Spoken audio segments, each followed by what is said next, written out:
Hi, Jang-ho. South and North Korea have been holding discussions since this morning at the border about cooperation in sports. There are a lot of meetings going on between the two sides this month, including last week's first talks between military generals from South and North in over a decade. Our Park Hee-jun has more on today's talks. She's been following the preparations for them all day. Hee-jun, what can you tell us?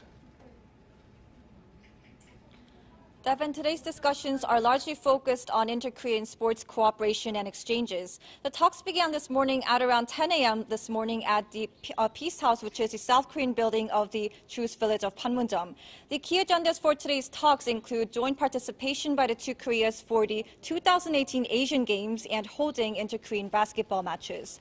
South Korea initially suggested forming joint teams for canoeing and rowing at the Asian Games set to take place in Indonesia in August, but North Korea is known to want to do that in more events, so the two sides could be talking about how many and which ones.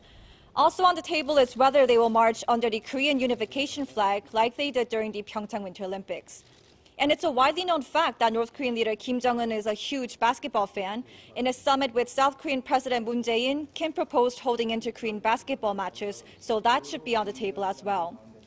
The talks are part of ongoing efforts by the two Koreas to implement the Panmunjom Declaration from the April 27th Inter-Korean Summit.